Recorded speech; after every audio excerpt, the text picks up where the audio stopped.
berjalan dalam firman-Mu, hatiku siap.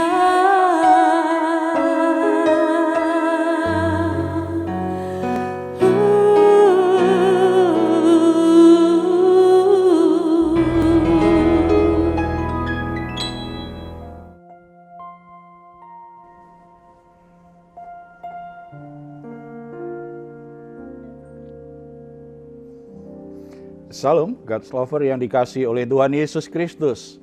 Senang kita boleh kembali bersama-sama dalam acara Raise and God. Setelah sepanjang hari kita beraktivitas penuh dengan pergumulan dan mungkin malam hari ini kita dalam keadaan capek, dalam keadaan letih lesu dan kita mungkin punya banyak pergumulan. Tetapi mari kita hampiri tata kasih karunia Tuhan. Kita serahkan di hadapan Tuhan. Karena kita percaya Bapa kita peduli, itu akan menolong kita. Seperti yang pernah dikatakan Tuhan Yesus kepada kita semua, marilah kepadaku semua yang letih lesu dan berbeban berat, aku akan memberikan kelegaan kepadamu. Mari hampiri Dia, persembahkan korban syukur kita, dan percaya ada sukacita, kelegaan Tuhan akan berikan. Kita bersatu dalam doa. Bapa di surga, kami bersyukur karena anugerah-Mu luar biasa dalam hidup kami. Engkau senantiasa menyertai kami dalam segala keadaan. Dan Tuhan selalu mengulurkan tangan, menolong kami, mengangkat kami kembali. Dan malam hari ini kami hampiri tata kasih karunia-Mu, membawa semua beban berat pergumulan hidup kami. Dengan iman kami percaya, Tuhan akan memberi kami kelegaan, memberi kami pengharapan dan kekuatan. Kami juga persembahkan korban syukur kami yang terbaik kepadamu. Engkau layak menerima segala pujian, hormat, dan keagungan dalam hidup kami semua. Terpuji namamu di dalam nama Tuhan Yesus Kristus. Amin.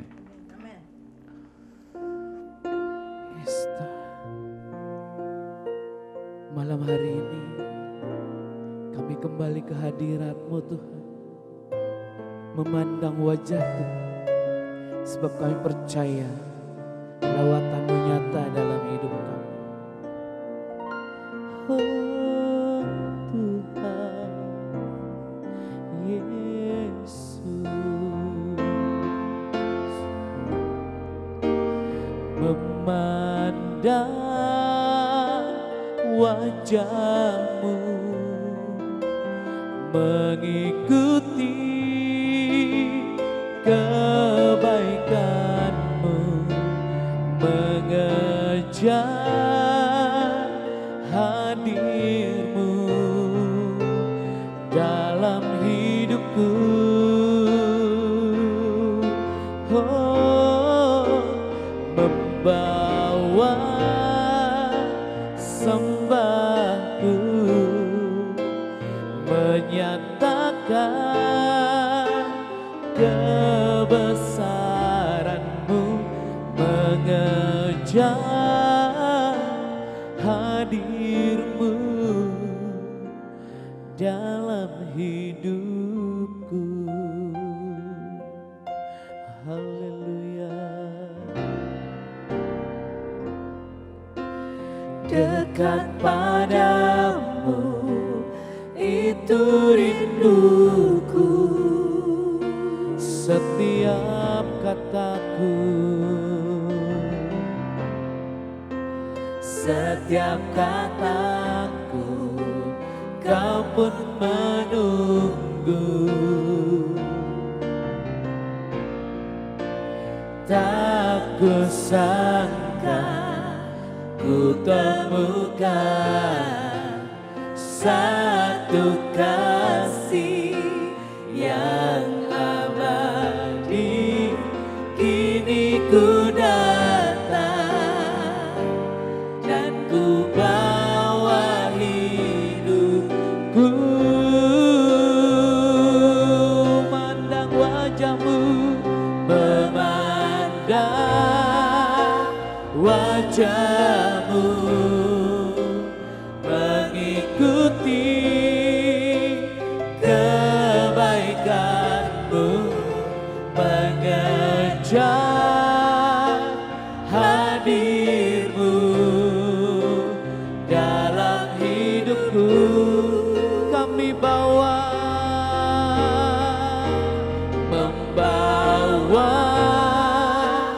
sembahku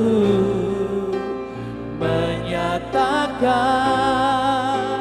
kebesaran-Mu, mengejar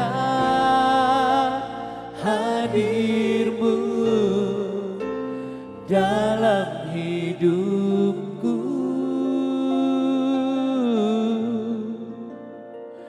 Yesusku, sebab Kau Tuhanku, Allahku. Kami mengejar hadirat-Mu, mengejar kasih-Mu Tuhan, membawa korban syukur kami hanya pada-Mu Yesus. Kami memuji-Mu, mengagungkan nama-Mu Tuhan. Kami bawa hidup kami hanya pada-Mu Yesus. Kau yang layak disembah. Terima kasih Tuhan.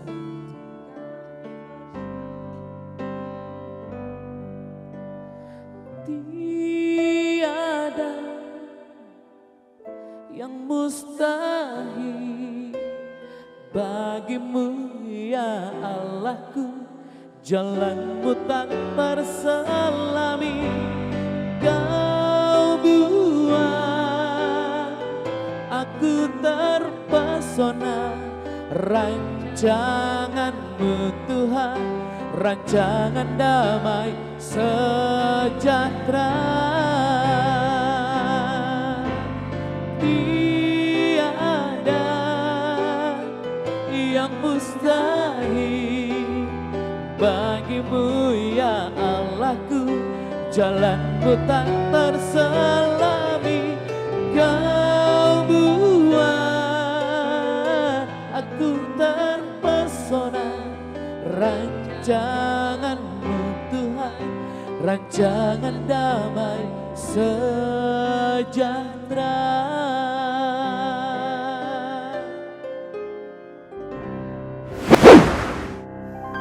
Puji Tuhan, karena Bapa kita di surga memiliki rancangan yang sempurna, termasuk dalam masa depan kita, masa depan yang penuh harapan, masa depan yang terbaik. Berbicara tentang masa depan nih, banyak orang kadang-kadang kan punya mimpi, punya cita-cita, bahkan kadang-kadang mimpinya itu sedemikian tinggi, sedemikian besar sepertinya jadi seperti mengkhayal saja. Walaupun orang berkata memang mimpi itu gratis gitu kan. Tetapi mewujudkan mimpi itu kan bayarannya mahal, harganya mahal, perjuangannya mahal. Sayangnya banyak orang punya cita-cita, punya mimpi yang begitu besar, begitu tinggi, tidak diimbangi dengan usaha, komitmen untuk berjuang mewujudkannya. Makanya kita akan menyebutnya ini hanya tukang mimpi saja. Gitu ya. Jadi kalau kita berbicara tentang masa depan dan bicara tentang cita-cita, seharusnya kita bukan sekedar tukang mimpi. Kita harus punya cita-cita itu yang memang benar-benar itu jadi komitmen hidup kita. Ya, sebelum kita lihat kebenaran firman Tuhan tentang hal ini, saya beri kesempatan kalau ada yang mau sharing, silakan. Iya Pak, saya punya teman Pak. Nah pada suatu saat tuh dia pengen membuat suatu usaha gitu ya. Nah memang dia punya konsep bagus banget Pak. Dia punya pemikiran tuh sangat baik dan dia ngajak saya gitu ceritanya untuk join. Tapi berjalannya waktu dia menemukan hambatan, tantangan gitu. Dan dia tuh suruh saya terus yang maju gitu. Dan dia gak melakukan apa-apa gitu. Tapi dia punya konsep bagus. Ya saya gak mau dong Pak. Kalau sesuatu itu kan mimpi bersama harusnya dicapai dengan bersama-sama ya. gitu ya Pak. Tapi ini enggak. Dia selalu suruh saya begini, suruh saya begitu, tapi dia gak melakukan apapun. Nah itu gimana tuh Pak? Akhirnya batal Pak, gak jadi. Iya. Ya, ini kalau bicara tentang tim sebenarnya ada yang punya konsep, tetapi ada juga yang memang pinter untuk mewujudkannya. Tetapi yang punya konsep mestinya kan juga bagian dari tim itu juga harus bekerja, Betul, Pak. begitu ya. Apalagi memulai sesuatu yang baru. Ya, Sebenarnya dari tidak awal. salah ya. Orang punya cita-cita tinggi kan nggak salah. Bahkan kalau dia memang ada kan tipe-tipe orang yang memang pintar buat konsep. Dia sangat pintar sekali membuat perencanaan, sangat pintar sekali. Tidak salah, itu bagian dari talenta yang Tuhan berikan. Karena ada banyak orang sulit tuh membuat konsep itu sulit, buat perencanaan sulit. Tetapi dia jago di lapangan, gitu kan. Jadi sebenarnya nggak ada masalah dengan cita-cita tinggi itu, sebenarnya nggak masalah. Tetapi harus sesuai dengan diri kita, keunikan kita, talenta kita, karunia yang Tuhan berikan. Harus sesuai dengan rancangan Tuhan atas hidup kita. Makanya sangat penting bagi setiap orang percaya itu mengerti sebenarnya panggilan Tuhan apa, rancangan Tuhan dalam hidupnya apa, dan apa yang Tuhan sudah berikan dalam dirinya. Supaya dia tahu kalau dia misalnya memang pintar buat konsep, dia tahu butuh teman. Tetapi bukan berarti setelah itu dia bermalas-malasan kan. Sebab dia bisa bagian dari mendampingi temannya yang memang pintar mewujudkannya. Supaya yang dikerjakannya itu tetap sesuai dengan rencana yang bagus itu. Itu kan. Tidak salah dengan hal itu. Makanya penting kita berlatih yang namanya menguasai pikiran. Supaya kita itu tidak berpikir itu kebablasan. Itu yang benar-benar sesuai dengan diri kita. Berpikir sesuai dengan pikiran itu bagian dari keterampilan hidup untuk bisa mewujudkan rancangan Tuhan atas hidup kita. Lalu bagaimana Pak caranya supaya kita bisa menguasai pikiran kita, supaya bukan hanya menjadi tukang mimpi aja gitu loh Pak? Iya. Tapi banyak orang seneng loh mimpi itu. Iya kan? Iya, enak. Sambil tidur nggak lakukan apa-apa. Kita baca Roma pasal 12 ayat 3. Berdasarkan kasih karunia yang dianugerahkan kepadaku, aku berkata kepada setiap orang di antara kamu, janganlah kamu memikirkan hal-hal yang lebih tinggi daripada yang patut kamu pikirkan. Tetapi hendaklah kamu berpikir begitu rupa sehingga kamu menguasai diri menurut ukuran iman yang dikaruniakan Allah kepada kamu masing-masing. Rasul Paulus memberi nasihat kepada jemaat Roma pada masa itu pentingnya menguasai pikiran. Dan itu kita bisa terapkan dalam hidup kita sehari-hari. Di konteks di zaman kita sekarang. Yang pertama, janganlah kamu memikirkan hal-hal yang lebih tinggi daripada yang patut kamu pikirkan. Yang patut kamu pikirkan. Berarti kan ada banyak hal yang sebenarnya nggak patut dipikirkan. Bicara patut kan kepantasan itu. Sesuatu yang memang harus dipikirkan, mana yang tidak. Ada banyak orang kan tadi bermimpi begitu tinggi, tetapi kakinya tidak menginjak bumi. Itu kan, jadi hidupnya di awang-awang saja. Gitu cerita kelihatannya hebat-hebat begitu, tetapi iya itu tidak lakukan apa-apa. Enggak, harus sesuai dengan yang patut kita pikirkan. Berarti sesuai keunikan kita, sesuai dengan apa yang memang Tuhan sudah rancangkan, yang proporsional, yang patut kita pikirkan itu seperti apa, yang pas untuk kita. Jadi kalau bicara yang pas, pikiran kita itu harus kita kuasai sesuatu yang pas untuk diri kita. Pas untuk diri kita itu apa? Tuhan sudah merancang kita untuk sebuah tujuan. Tuhan merancang hidup kita, diberi talenta, diberi karunia, diberi bakat, diberi fasilitas, diberi sumber daya untuk kita bisa berkembang.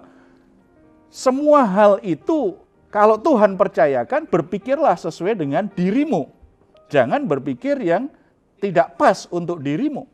Misalnya, saya tidak punya bakat main musik. Saya nggak bisa main musik, Pak. Fales atau enggak, saya nggak bisa. Nggak tahu itu. Nggak tahu itu, ya. Lalu saya punya mimpi. Saya ingin jadi pemain musik. Kan nggak pas itu. Nggak perlu berpikir itu. Saya tinggal kerjasama dengan pemain musik kalau mau pelayanan. Gitu kan. Berpikir yang pas itu seperti itu loh. Tetapi saya bisa bermimpi. Saya ingin membangun sebuah pelayanan di mana firman Tuhan bisa disampaikan, lalu ada dukungan pemain musik, penyanyi, misalnya seperti itu. Bagi saya seperti itu. Tetapi bagi orang yang bisa main musik, bisa nyanyi, bisa aja kan dia buat renungan, begitu sambil main musik dia nyanyi sendiri, setelah itu sampaikan renungan, itu masih bisa. Walaupun orang berkata, rajin sekali dia. Itu semua dia lakukan sendiri gitu. Tetapi kalau dia punya kemampuan sebenarnya masih oke saja. Sebab nggak masalah kalau dia nggak kecapean. Kalau lakukan semuanya kan kelelahan juga gitu kan. Enggak, berpikir yang pas itu seperti itu. Tuhan itu sudah desain kita sedemikian unik, sedemikian istimewa. Berpikirlah seperti dirimu. Kita dirancang Tuhan seperti apa. Kalau kita pelajari di pasal 12, Roma 12 ini kan konteksnya nanti tentang karunia. Berarti kita semua diberi karunia rohani yang berbeda-beda. Berpikir yang pas sesuai karuniamu. Iya, saya tidak perlu kan rebut pekerjaannya pemain musik dan penyanyi. WL, karena saya tidak punya karunia itu. Saya nggak ada talenta itu. Tetapi kamu juga jangan rebut bagian saya untuk menyampaikan firman Tuhan. Ya, berpikir pas. Itu yang membuat kita jadi mensyukuri keadaan kita, membuat kita bisa fokus. Kita punya kemampuan, kita punya kelebihan itu apa yang kita bisa kembangkan. Kita punya kekurangan apa, ya nggak usah terlalu memaksakan diri di bagian itu. Sekaligus kita belajar dalam hidup ini kita butuh orang lain. Tuhan tempatkan orang-orang di sekitar kita untuk menjadi bagian kita bertumbuh, berkembang, dan maju. Yang kedua, hendaklah kamu berpikir begitu rupa. Berpikir begitu rupa. Ini berbicara tentang berpikir itu bijaksana lah. Ide banyak, tetapi belum tentu ide itu cocok untuk kita. Misalnya kita lagi ngobrol soal, yuk kita buat konser musik. Mungkin saya nggak bisa main musik, nggak bisa nyanyi, saya bisa kasih ide-ide bagaimana sebuah konser musik bagus. Tapi kan ide saya. Tetapi ide saya bisa nggak saya pertanggungjawabkan? Gimana supaya bagus, Pak? Saya nggak ngerti. Itu hanya sekedar masukan. Saya tidak perlu terlalu fokus di bagian yang saya tidak ngerti. Karena itu bukan kelebihan saya, bukan keunikan dan keistimewaan saya. Paling saya hanya terlibat bagian-bagian yang saya masih bisa lakukan. Saya beri motivasi, saya berikan nilai-nilai tentang pujian penyembahan itu apa. Oke, tetapi kalau secara teknis saya pasti tidak bisa. Jadi kita mesti punya pikiran itu bijaksana. Kita aturlah, kita kelola bagaimana pikiran kita bekerja. Karena apa yang kita pikirkan itu akan membentuk sebuah sikap dalam hidup kita. Ketika sikap itu terbentuk, itu cara kita meresponi, menanggapi, dan melakukan sesuatu.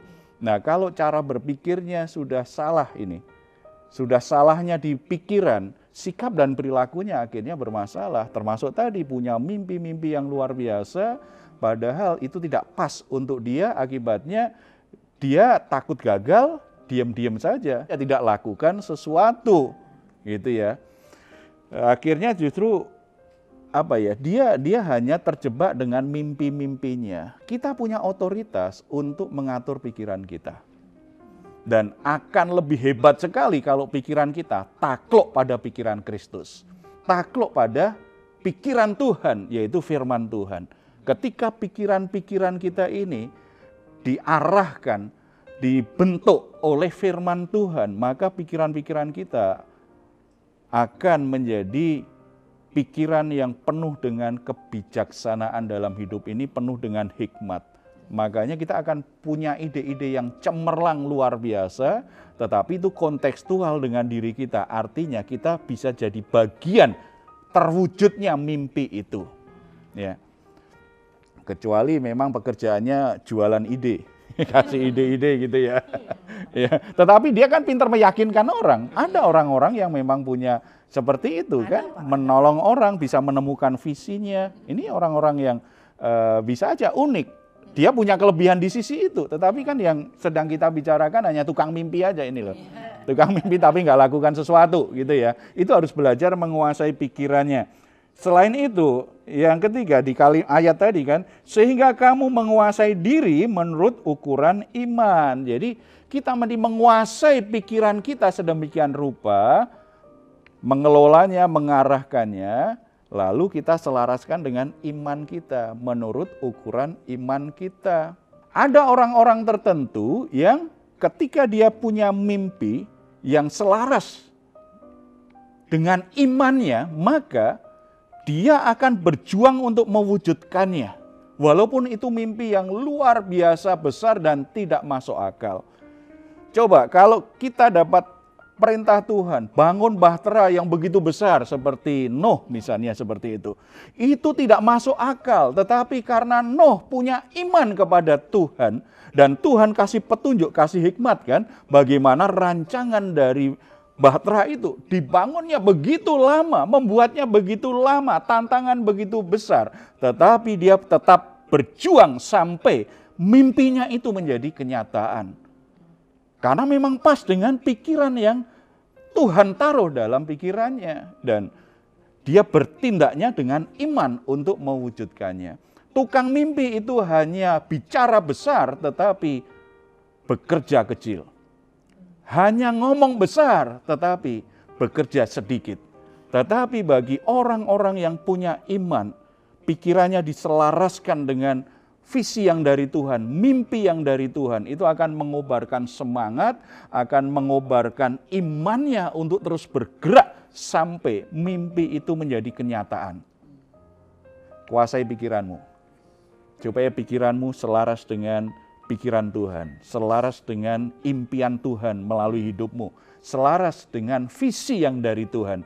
Ketika engkau sudah temukan itu, maka bertindak dengan iman. Apa yang kau miliki saat ini, apapun yang sedang saudara pergumulkan, sekecil apapun yang saudara miliki, Tuhan bisa bertindak. Memberdayakannya luar biasa, sehingga apa yang jadi mimpimu menjadi kenyataan. Amin. Jadi saudara-saudara yang dikasih oleh Tuhan Yesus, percaya masa depan cerah itu Tuhan sudah rancang. Amin. Kuasai pikiranmu. Mulai fokus pada apa yang Tuhan rancang dalam hidupmu, dan itu akan nampak dari keunikanmu, dari keistimewaanmu, dari bakat dan talentamu. Amin. Dari visi Tuhan yang Tuhan taruh di dalam hati dan pikiranmu. Mulai melangkah, bekerja, bertindak dengan imanmu, bukan berdasarkan fasilitas dan semua hal yang kau miliki yang kelihatannya hebat, tetapi sekecil sederhana apapun, terus bertindak, terus berjuang. Tuhan akan memberkati dan melipat gandakan apa yang kau sudah kerjakan. Amin. Amin. Saudara-saudara, kita akan bersatu dalam doa. Kuasai pikiranmu. Jangan kecil hati kalau saudara saat ini dalam keadaan yang mungkin sedang terpuruk dalam situasi yang sulit. Atau saudara saat ini sudah menangkap visi Tuhan bahwa Tuhan ingin saudara bisa menggenapi hal-hal yang besar ke depan. Jangan menyerah, jangan putus asa. Walaupun kelihatannya prosesnya agak lambat, tetapi kerjakan bersama-sama dengan Tuhan. Dengan iman kepada Dia, Tuhan sanggup untuk mendukungmu, menguatkan langkah-langkah kakimu, dan memberi engkau kuasa mengalahkan semua masalah dan tantangan yang ada. Kita bersatu dalam doa. Bapa di surga, kami bersyukur karena di dalam Yesus Kristus kami semua sudah diberi keunikan-keunikan yang luar biasa, diberi talenta, karunia, bakat, diberi kesempatan-kesempatan yang besar untuk bisa berkembang, untuk bisa maju, untuk bisa berhasil, untuk bisa mencapai masa depan yang terbaik, masa depan yang cerah dalam rancangan Tuhan. Tapi seringkali kami berpikir sedemikian rupa tidak seperti yang Tuhan rancangkan. Kami memiliki pikiran-pikiran yang sekedar bermimpi, tetapi kami tidak melihat keadaan kami dan rancangan Tuhan ke depan. Akhirnya kami hanya jadi orang-orang yang pandai bicara tetapi bodoh dalam bekerja. kami tidak melakukan apa-apa. Biarlah saat ini kebenaran firman-Mu memerdekakan kami. Amin. Sehingga kami kembali bersemangat, kami kembali beroptimis menjalani semuanya Bapa di surga. Karena kami percaya rancangan-Mu itu luar biasa, pasti tergenapi ketika kami menyelaraskan pikiran, kehendak, dan hati kami kepadamu. Amin. Tuhan, kobarkan kembali Yes. iman anak-anak-Mu yang sudah mulai goyah. Amin. Karena sepertinya apa yang jadi impian mereka itu tidak mungkin terwujud. Tetapi hari ini biarlah mereka kembali melihat bahwa di dalam Tuhan ada sesuatu yang luar biasa. Amin. Sesuatu yang mustahil itu bisa terjadi ketika mereka berjuang dengan imannya. Bapa di surga, Tuhan juga beri semangat, beri keberanian bagi saudara-saudara yang takut untuk melangkah. Dengan berbagai risiko yang ada, mereka takut. Kobarkan rohnya Tuhan. Berikan kekuatan di hatinya, sehingga mereka berani melangkah, berani berjuang untuk mengatasi berbagai hambatan dan masalah yang menghalangi mereka. Terima kasih Bapa di surga. Berkati gereja-Mu Tuhan, supaya juga sanggup melihat rencana Tuhan melalui kehadirannya di dunia ini. Tuhan berkati hamba-hamba Tuhan agar mereka terus berjuang untuk mewujudkan visi Tuhan bagi gereja yang mereka pimpin. Yes. Mereka terus berkomitmen mewujudkan visi Tuhan di dalam pelayanan yang mereka pimpin. Supaya mereka tidak menyerah, supaya mereka tidak gagal di tengah jalan. Roh Kudus menyertai, kuasa Tuhan menyertai. Tuhan berkati bangsa dan negara kami juga supaya terus berjuang mengatasi masalah-masalah yang ada. Para pemimpin bangsa kami, presiden, wakil presiden, para menteri, para kepala daerah, Tuhan menolong mereka supaya mereka punya optimisme yang besar untuk bisa mengatasi masalah-masalah yang ada. Berbagai permasalahan yang sedang terjadi di tengah-tengah bangsa kami saat ini, kiranya Tuhan campur tangan. Amin. Semua permasalahan itu bisa selesai dengan baik. Amin. Nama Tuhan dimuliakan. Yes. Amin. Bangsa Dalam nama ini Yesus. diberkati Yes. oleh Tuhan. Amin. Dan penuh dengan pujian kepadamu Bapa. Amin. Terpuji namamu dalam nama Tuhan Yesus. Amin.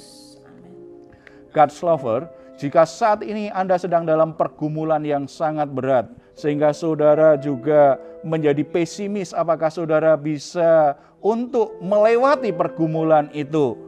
Percaya Tuhan sanggup menolongmu. Amin. Saudara bangkit dari keputusasaan, bangkit dari perasaan tidak berdaya. Bersama Tuhan kita bisa lakukan perkara-perkara yang besar. Amin. Kalau saudara membutuhkan dukungan doa, saudara silahkan menulis di nomor telepon yang tertera di layar saudara.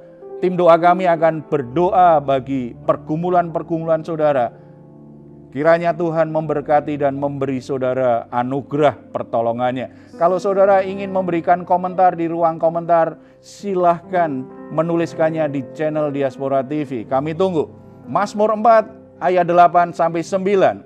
Engkau telah memberikan sukacita kepadaku lebih banyak daripada mereka ketika mereka kelimpahan gandum dan anggur. Dengan tentram aku mau membaringkan diri lalu segera tidur. Sebab hanya Engkaulah ya Tuhan yang membiarkan aku diam dengan aman. Selamat malam, selamat beristirahat. Tuhan Yesus memberkati kita semuanya. Amin. Amin.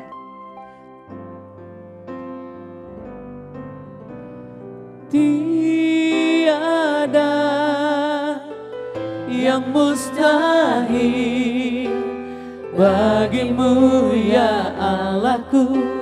Jalanmu tak terselami, kau buat aku terpesona. Rancanganmu Tuhan, rancangan damai sejahtera.